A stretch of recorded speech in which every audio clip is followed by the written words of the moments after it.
Most of you know Mike. He's our vice president for education. But Mike was, for 34 years, Mike had a career in the telephone industry, which brought him from India. And when he retired, he came from Indiana to Tampa Bay. He retired back in July of 2006 and joined West Pasco Audubon that year. At his very first board meeting, Ken Tracy recruited him and made him vice president. So Mitch, you should be nervous right about now. And he's been a vice president ever since. So he's done various things in his time with West Pasco Audubon. He is our webmaster. Thank you so much for that, Mike. I know that's a constant responsibility for you. For many years, Mike was also our field trip coordinator. And also, Mike is our Bluebird project manager. And with that, that's really the topic of Mike's talk today. And so thank you so much, Mike. Looking forward to it. Hand it over to you. Thank you, Christine. Yes, it's been a while since I've been involved in, or started to be involved in West Pasco Audubon. But it's been fun, it's been enjoyable, and I've really appreciated and liked all the people I've met in this organization. I'm gonna try to get my slideshow up here and get that on going. And let's see, I gotta do that another way. I gotta share screen first, don't I? And then we can pick that. And then we can do that. Okay. There we go. Everybody see that fine? Yeah. Yeah. All right. Bluebird monitoring 2012 through 2020. I got this idea about a year ago from Ken Tracy's last presentation that, you know, we have a lot of data on bluebirds, and maybe I should take a look at what we have and what information we got. So I decided to do that, and then the result of that is I put together this little presentation entitled What We Now Know. All right. Eastern Bluebird Project. Why bluebirds? Well, eastern bluebirds nest in cavities, but they can't build their own. They're obviously an insect eater. They don't have that long snout that woodpeckers use, so they have to find natural cavities. And we all know natural cavities are less plentiful due to forest clearing and development. In this area, it's largely development. First thing developer does is plow it flat, put roads in and utility and all that stuff, and leaves it like that for 2 years before they start building houses. But in the meantime, there's no habitat. Bluebird boxes and bluebird trails ensure the bluebirds have cavities to nest in and that we will have bluebirds to enjoy. Bluebirds are insect eaters. They're a beautiful, beneficial bird that needs help to survive. Back in colonial times, bluebird boxes were made out of, or houses were made out of clay and hung in gardens to keep the bugs from eating the garden. They didn't have too many insecticides in those days. So basics. Clutch is a nest of eggs or a brood of hens. Clutch size. The bluebird female will lay 1 egg a day, and then after she's laid 4 or 5, occasionally gets 6, but sometimes that 6th one is one left over from the last brood that didn't hatch. So she will sit on them for 14 to 17 days of incubation. And then we have little chicks born. They will hatch, and they look like this. These are probably less than a day old. As you can see, there's an egg back in there yet. You get real lucky when you monitor, you'll get a shot like this. 14 to 17 days after that, when they look like this, they're ready to fledge. These are probably fledged that day or the day after this picture was taken. Once they're fledged, we don't have any real data on what happens afterwards, but we're hoping that at least they have a 50% survivability rate, but that's unknown, and I'm not sure how we could go about tracking that data. Parents stay with the youngsters for a couple more weeks. Often the earliest chicks stay around and help raise later chicks, help feed them. Eastern bluebirds require about 2 acres of open field or pasture per nest. This is habitat under attack since it attracts developers. Little of it is left in new housing developments.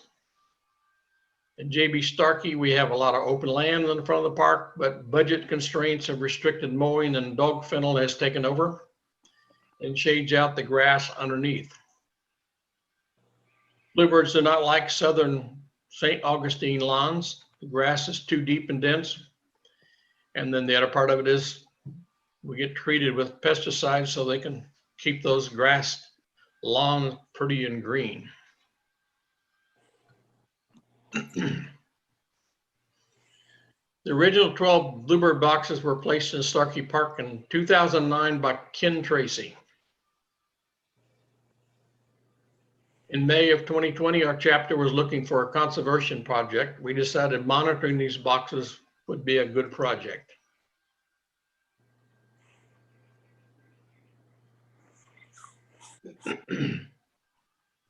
So Peter probably remembers this. Joe Colantonio and Peter Day and I made a trip to see what we had and what we needed to do.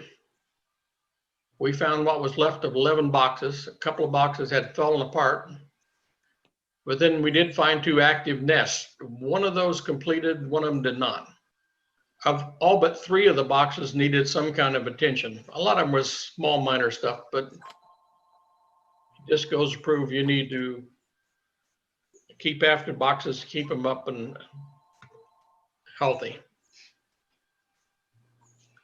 We began by figuring out what supplies and tools we needed. We also needed money. Donations gave us 10-inch power saw. We bought some lumber and began repairing and building new boxes.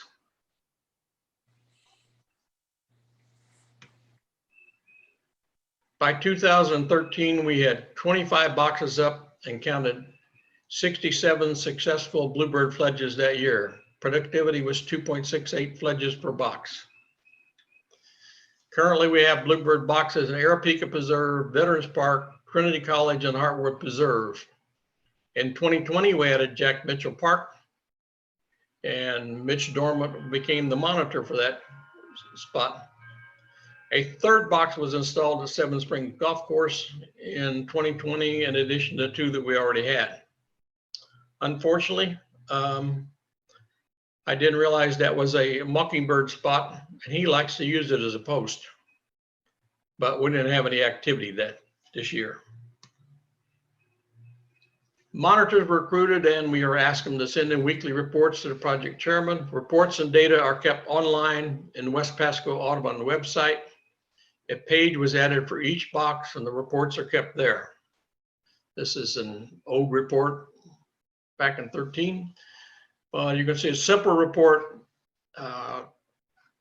but there's enough information there to keep track of what's going on with the bluebirds.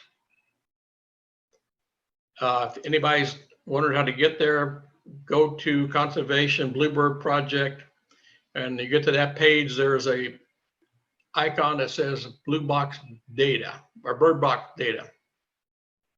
And there you can click on the box numbers and pull up all the reports for that particular box. Why monitor? In Florida, bluebird nesting season starts in late February and ends September the 1st. In 6 weeks, a nest is built eggs are laid, chicks hatch, and they fledge or leave the nest. One box may have up to 3 clutches per year. Monitoring allows us to check on the productivity of each nest box and make changes so failures don't repeat. We can repair as we need to. Things happen during the year, right, Mitch? He can't talk. How do you monitor a nest? Okay. Well, you approach the box slowly and you want to talk to whoever's in there. Then peck or scratch gently on the side of the box, open the flap and look inside. Now it's best when you're doing that to stand slightly to one side when you're opening the box. Normally it's a front flap. There's a couple of them that are side flaps, but anyhow. Count the eggs, or in this case, quickly take a photo with your cell phone. Works quite well. Visiting every week or 10 days will not bother the bluebirds and allow you to monitor the nest. Also want to point out right now, the bluebird nest, you see it's nice, clean grass. If they have it available, they will use pine straw and prefer that. But it's a neat nest and very orderly, as opposed to some of the other birds. Remember I said something about standing to one side?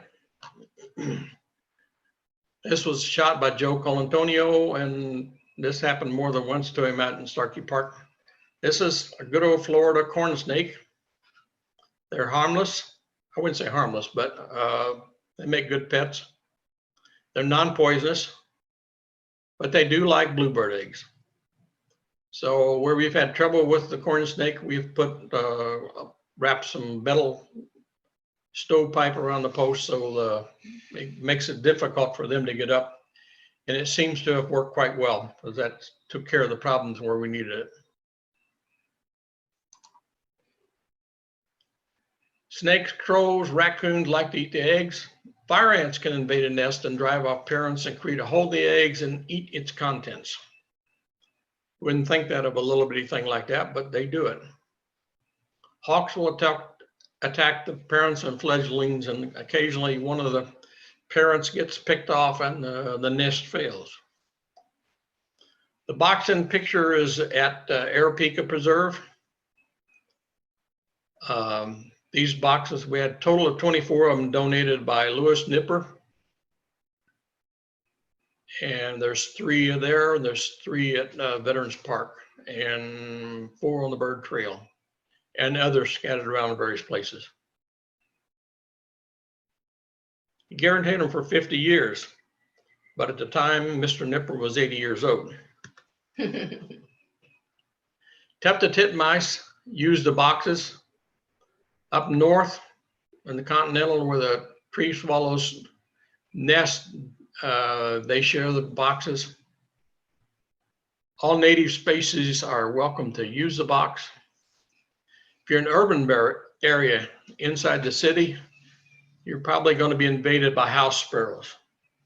House sparrows are an invasive species, and it is both permitted and recommended to remove their nest. You'll identify their nest quickly because they like to use bits of paper and trash to line their nest with.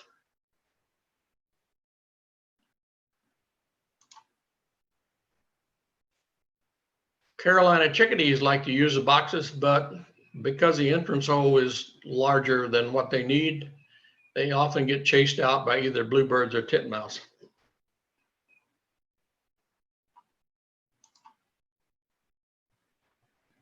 On this one occasion, we had a great crested flycatcher leaving the bluebird box because the woodpeckers had enlarged the hole to about 2 inches. So one of the problems we've run into when we first took over the boxes was several of them had been enlarged, those you've seen. Unfortunately, this post fell over before the chicks hatched, so it was a failed nest.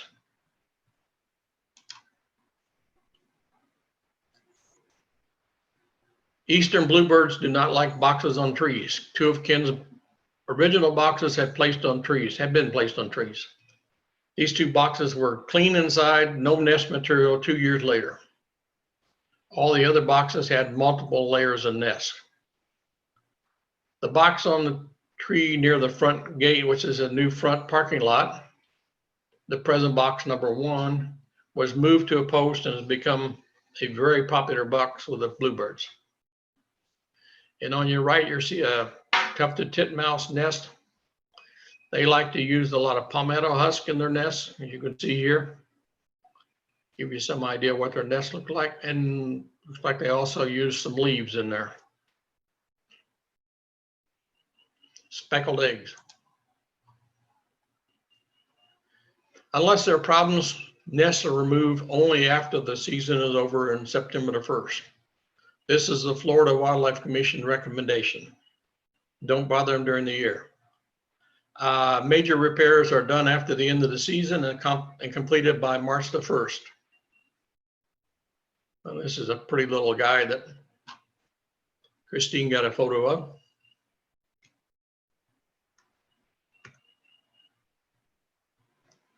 This is box number 7. It's Starkey, one of Ken's original boxes that we found when we went looking. And that was taken the day we did the survey. We actually fledged 4 chicks out of here that year, but unfortunately, there's not been any chicks out of box 7 since. This one is over back by Grassy Lake, and not much habitat left back over there for bluebirds.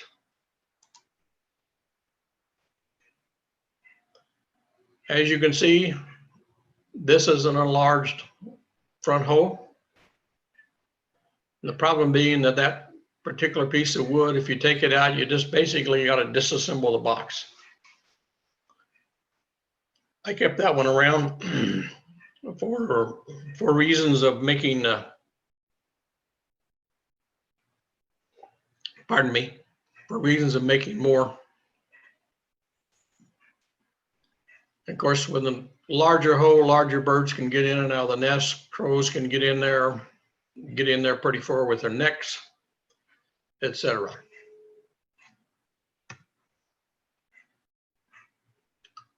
Our first solution was to apply a piece of wood with a freshly drilled 1.5-inch hole, which was a quick solution, but obviously the next winter the woodpeckers would enlarge that also. So we started looking for a hole protector solution. We found some copper protectors made by Kittle Moran, and they were just the thing we needed.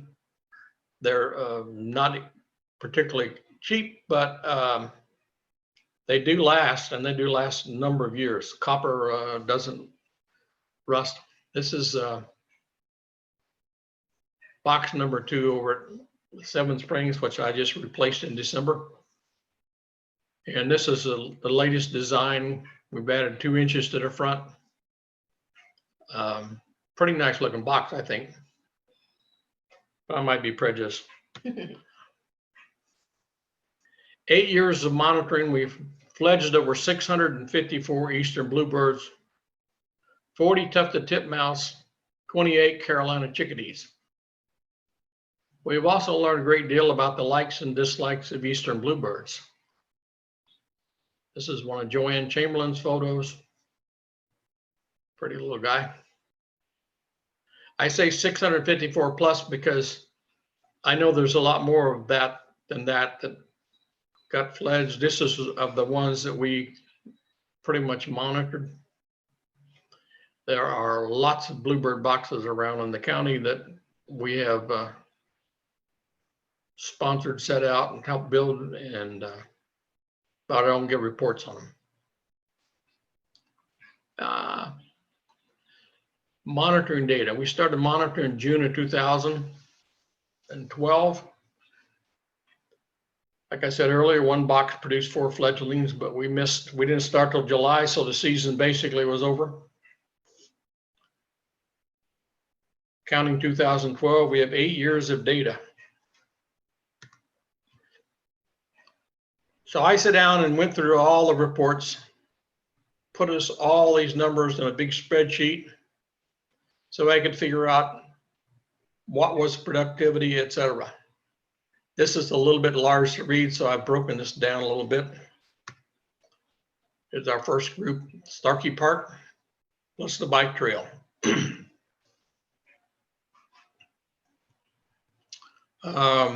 The numbers to look, and I don't know if you can see my cursor or not, but along the bottom you get GT, total number of Bluebirds fledged. The bottom of the years monitored is a simple formula. Number of years we had boxes, total number of Bluebirds fledged, and its productivity per box per year.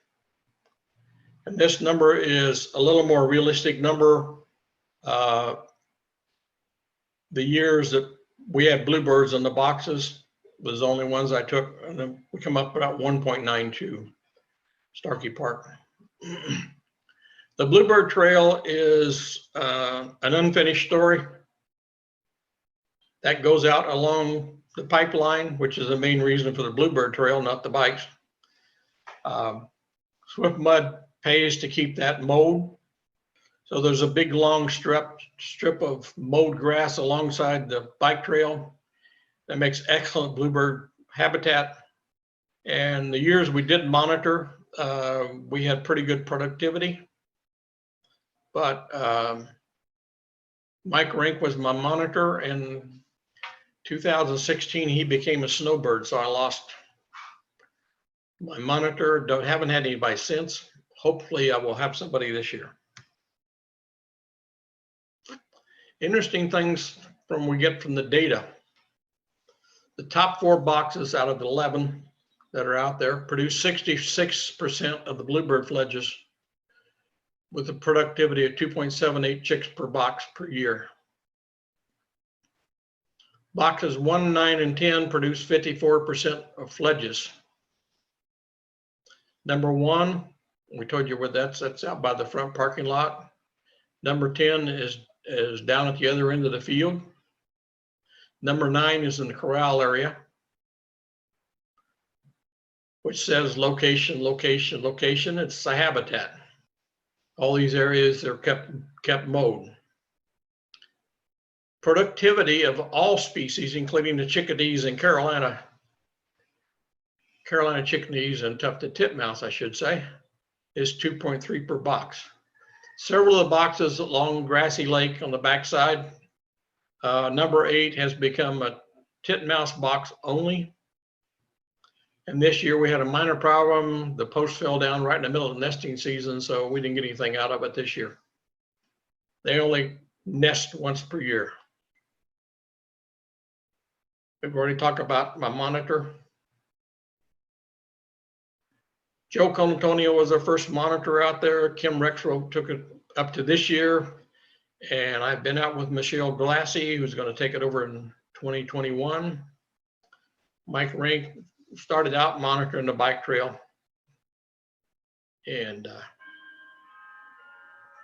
has since resigned.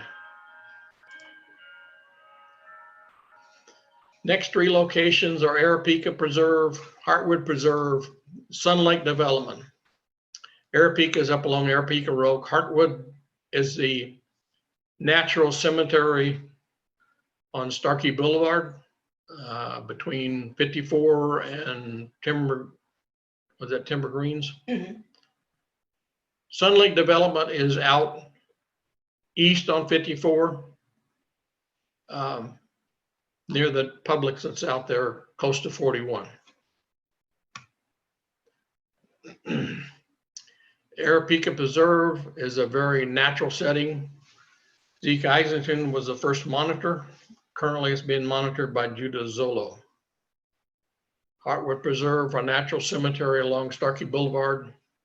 It backs up to Starkey Preserve. Again, a very natural setting. Construction in 2019 near the Bluebird boxes kind of disrupted everything. They do control burns and they do mowing to keep the habitat good for bluebirds. That's not necessarily the reason they do it, but it does do that. Barry Allen Gatto is our monitor out there. Sun Lake Community, when I talked about out east, was an eagle Eagle Scout project arranged by David Walsh, a resident. He arranged to place Bluebird boxes in community common areas, and David was the monitor for that. This site was very productive when we were monitoring it.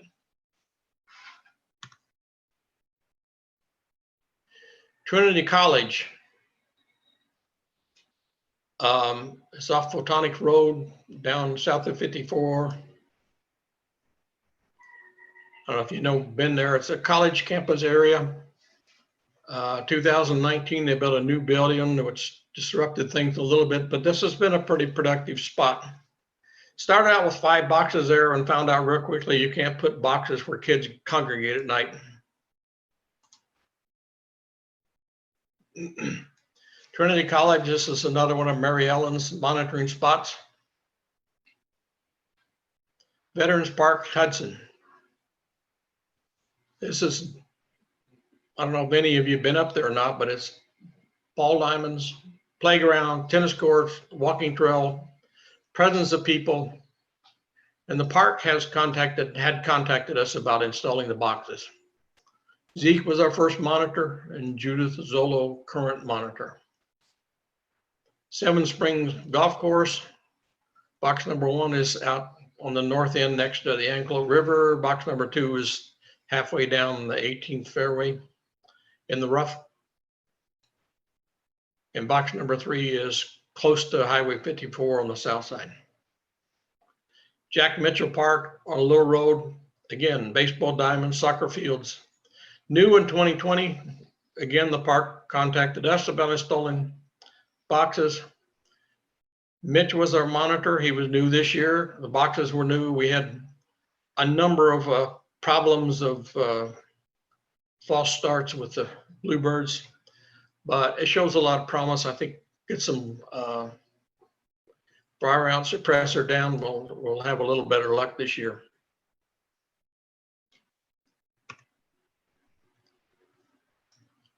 So this kind of tells this story, and this is the main point I want to talk about. Productivity per box, Starkey, Maine, bike trail. Starkey produces 1.92 per box. Veterans Park has 9.09 per box. A lot of difference. So the question that you beg to ask is why?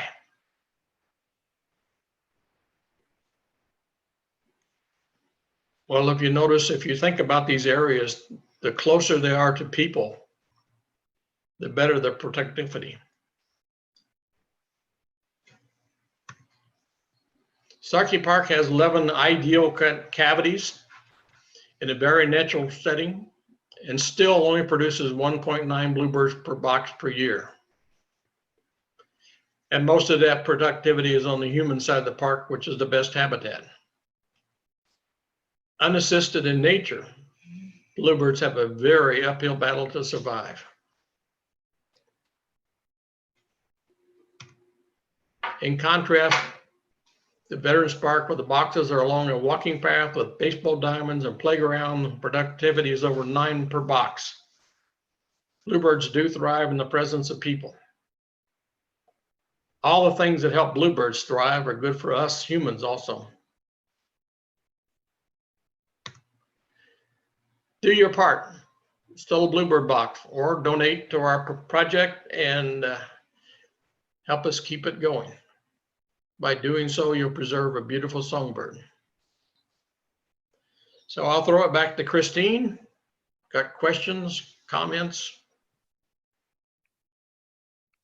Thank you very much, Mike. Let's open it up to questions. We can unmute. I'm going to try and unmute everybody at this point. I'm trying to figure out how to do that. Can I unmute all? I don't think I can. I'm going to just do it. I'm going to just make it possible for you to unmute yourselves, I think. And please, that's it. Does anyone have a question? Sorry, did I hear someone there with a question? I was just saying I unmuted myself without a problem. Yeah. Great, thanks. I do have, Nancy and I were biking up the Suncoast Highway the other day, and up near 52, where that Suncoast bike trail approaches 52, it's about a mile south of there. There's a bit of a Bluebird trail up there with maybe 5 or 6 boxes. And I'm wondering, is that, a previous attempt by the Bluebird project or what? I mean, it's still in Pasco County. So. Yeah, I'm a member of Florida Bluebird Society, and there's a gentleman that lives over there in one of those developments close by, and he belongs to that society also, and he's the one to put all those up. Oh, okay. And I was telling this morning on our walk that the first box that's right there by 52, Yeah. we looked at that and said, that's probably not going to be very good. It's too close to the bench, too close to the water, cooler and all that good stuff. Guess which is the best, most productive box? That box. Yeah. Interesting. Huh. So yeah, there's between that and with the Luchacuchi Trail, whatever it is, there's about 250 Bluebird boxes they've set out. Jim, I have a question. This is Lynn. Can you hear me okay? Yes. I don't understand. Explain better about the grasses. I thought I heard you say that bluebirds don't like St. Augustine grass. So what type of grass do they like? And these areas where they thrive by people, what kind of grass is there? Park grass is primarily Bahia. They just mow and they get whatever they get, some mix of Bermuda, Bahia, and weeds, whatever it is. Okay. It has to be relatively short and not very dense because they're Okay. after the bugs. Yeah. And St. Augustine is mowed at 3-inch depth, and it's very hard to get down to the bugs. Yeah. Plus Okay. all the toxic chemicals. At least the birds are toxic. Okay. Thank you. Any more questions? Mike, this is Brian. I have a question. I actually have 2 Bluebird boxes that are about 50 feet apart in my backyard. Is there any chance that I could get like a chickadee or something in the second one, or is it really just a waste to have both? Bluebird males are kind of territorial. I have box number 1 and number 2, which is at opposite ends of the first open field out there. And they will only have a nest in one or the other, not both. So if you got them 50 feet apart, you might as well change one of them and change the whole size to maybe 1.25 inches and hope you can get chickadees. Okay, thanks. Any other questions? I'm just thinking if I was making some notes. Yes, Mike, so do I take it that you're actually looking for monitors right now? It sounds like you have nobody for the bike trail and nobody for Sun Lake. Am I correct? Sun Lake, I have nobody at the moment. Dave Walsh was doing a fine job when he did it. Unfortunately, a couple of years ago, he was having some health issues, and last 2 years, I've not heard anything from Dave, so I fear the worst. It's private property, so I'm not sure we could even monitor it if we wanted to. Ah, okay. Yeah, if you could let me know if you need anybody for that, and I might be able to find somebody. And you're looking for the bike trail as well? Michelle said she was going to take on both the field and the bike trail.